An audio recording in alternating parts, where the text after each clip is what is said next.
Hey there, Volta here, finally back with another video after a leave of absence. But today we shall be covering this fingertip gem, which is the Keychron M4.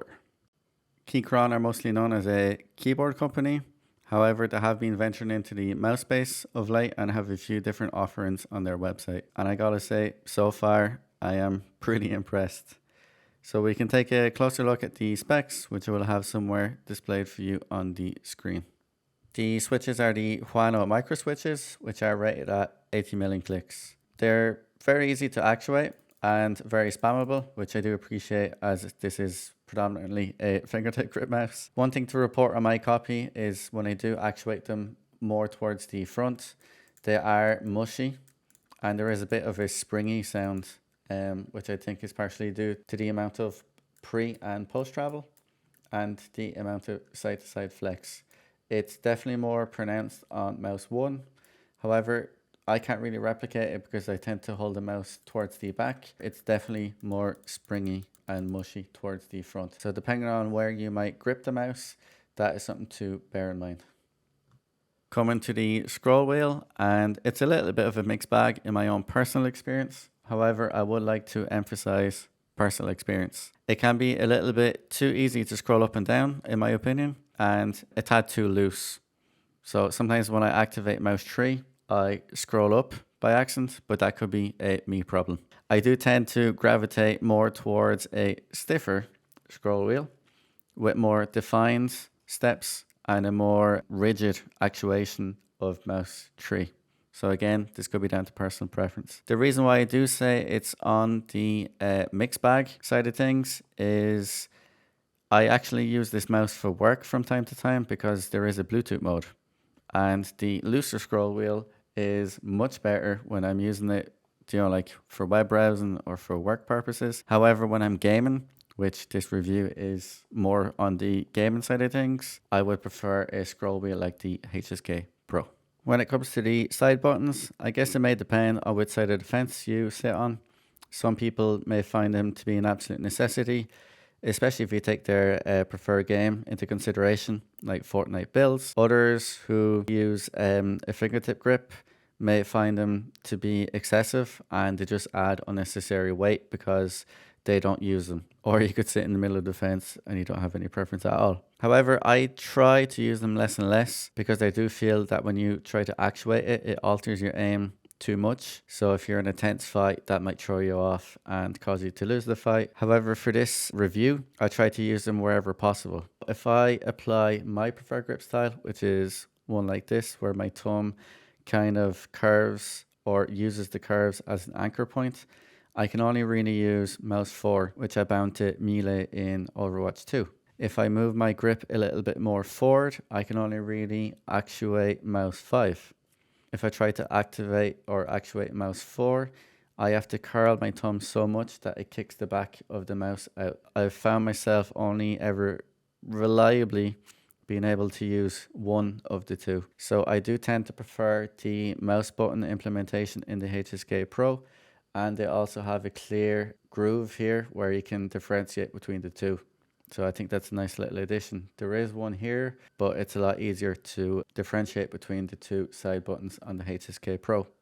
Logpile in his review also made a good point, which I found myself noticing, especially when I don't have my headset on, is that the mouse 4 and mouse 5 do have a bit of a difference. So the front one here is a lot more tactile and responsive, and the back one sits into the shell a little bit more due to the curvature, and it feels more hollow and kind of squishy. It's not that great of a clicking or actuation experience. Again, depending on where you grip the mouse or if you absolutely require to use the mouse buttons, that is something to bear in mind.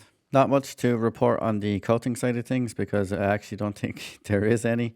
I think they've just implemented the plastic shell as the coating. Anyway, if you take into consideration my preferred grip style, which is to use the curvature towards the back as anchor points for my thumb and pinky. When I use this grip style, I haven't really needed to use any grip tape. However, when I was testing it a little bit further towards the front, mouse 1 and mouse 2 were extremely slippery for me. So if you do have any preferred grips, they might be a requirement for you. Another thing to report is just how oily this can become, even if you wash your hands on a regular basis. I have found myself needing to wipe this down way more often than other mice in my collection, which again I think is due to the lack of coating. Getting to the shape, because after all, shape is king. And hopefully you can pick that up on the camera, just how small this mouse actually is. So the thing that took me most by surprise, and which I actually appreciate the most, are the kind of side flares, which kind of have a comfort groove and it arches out towards the back. So I kind of use this as an anchor point for my thumb and pinky, which allows me to have great stability when moving the mouse from left to right with my wrist, which is something that I did not have with the HSK Pro. Actually, when I gripped that mouse, I kind of tipped it a little bit towards the side angle naturally, which didn't really impact my aim, but I do feel that I have a lot more stability with the Keychron M4. So here is just a rough size comparison compared to the Gevo's HSK Pro and the Xtrfy MC1 wireless by Rocket Jump Ninja. The default skates that came with the mouse, in my opinion, weren't the worst. However, I was predominantly using them on a glass pad at the time, so they did wear out fairly quickly. So I swapped them out to some Ghost Glides, as you can see here. When the mouse did come and I opened up the packaging, the blue film was installed. So if you do get the mouse, please always remember to peel this off and then you should be good to go. If you notice the dongle throughout the video, yes, that is in fact a keyboard, and it's a nice little addition to be fair. However, the novelty does wear off pretty quickly. It is important to note that if the dongle is something that you would like, that only comes with the 4K version, so that is something to bear in mind. The sensor placements when I purchased the mouse had me a little bit worried, but once I got it in hand and I spent a few weeks on it, I haven't really noticed too much impact in game, as my performance has been consistent throughout. One additional thing to report, which I can't really take credit for, I'll have it linked in the description below, where more text kind of goes into a little bit more detail on the compatibility with the 4K dongle and the stock cable. So there might be a little bit or 4K implementation issues with the stock cable and the dongle. Again, I'll have that linked in the description below if you want to check Mortex's video where he elaborates more about that. The quality control or QC on this mouse has been rather excellent, if I do say so myself, if I take the price into consideration and the actual size of the thing. If I do apply a lot of pressure on the sides, I can't really seem to find any creaking noises or any side flex. Same if I go underneath the mouse. I have seen or checked out Logpile Gaming's review, which will be linked in the description below if you want to check that out, of the Keychron M4. And the reason why I mentioned that is Logpile was actually able to, with minimal force, able to have some creaking on the top right. So if that is something or somewhere where you hold the mouse, that could be a deal breaker for you. But again, I haven't been able to replicate this on my copy. The only thing that I would like or to suggest as an improvement, if Keychron ever do see this video, would be to make the two side buttons a little bit more consistent in feel. For example, the back one is very mushy, goes into the shell quite considerably compared to the front one, or mouse 4 and mouse 5, just for them to be a little bit more consistent in feel and a little bit easier on the ear. The battery performance has been pretty great on this little thing, in my opinion, or at least in my use case. With the 300 milliamp battery, it's quoted to have around 67 hours on the 1000 hertz option and 22 hours in the 4000 hertz option respectively. So I've been using this mouse as my daily driver, both for gaming and for work. So while I game, I tend to operate on 4K or 4000 hertz. And for work, I simply use the Bluetooth option by swapping this at the bottom of the mouse. And as far as I can tell, those numbers look, pretty solid to me. The software for the mouse is rather on the basic side. Everything that you would expect to find can be found here. I would recommend to install this, especially if you plan on using this for gaming purposes, as there are some out of the box settings that you might be interested in changing.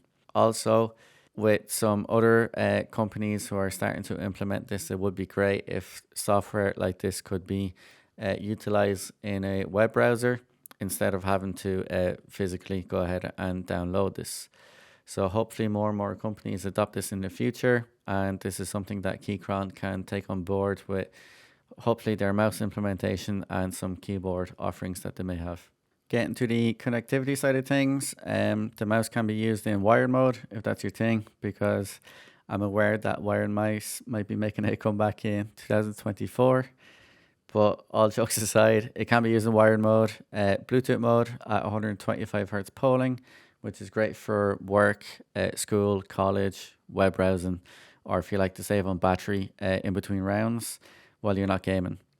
However, if you are picking one of these up with the sole intention of gaming, please be sure to not use Bluetooth, as that does default to 125 Hz polling.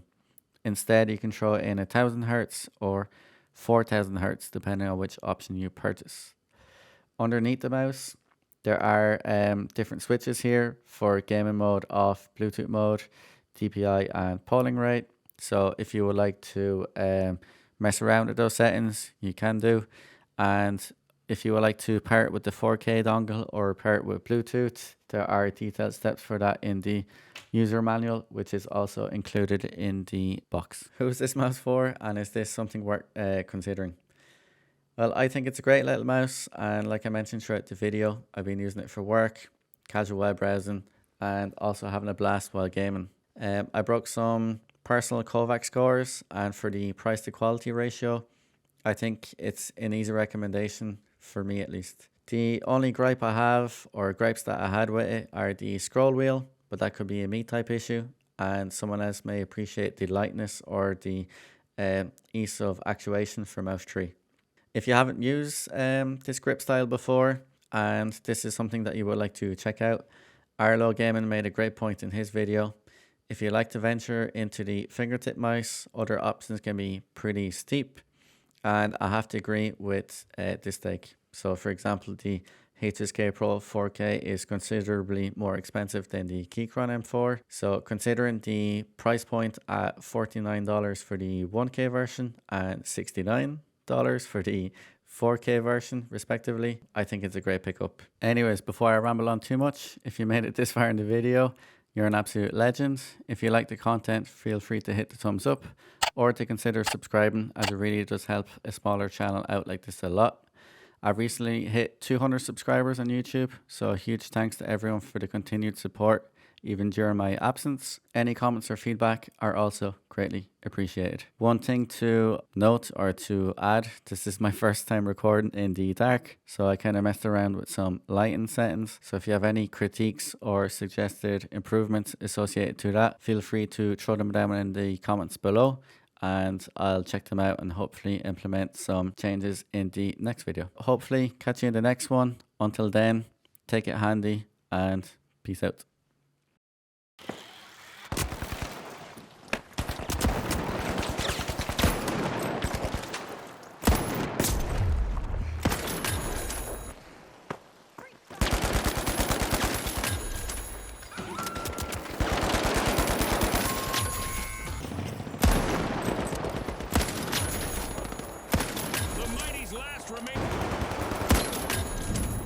One contestant left for the ultra rare.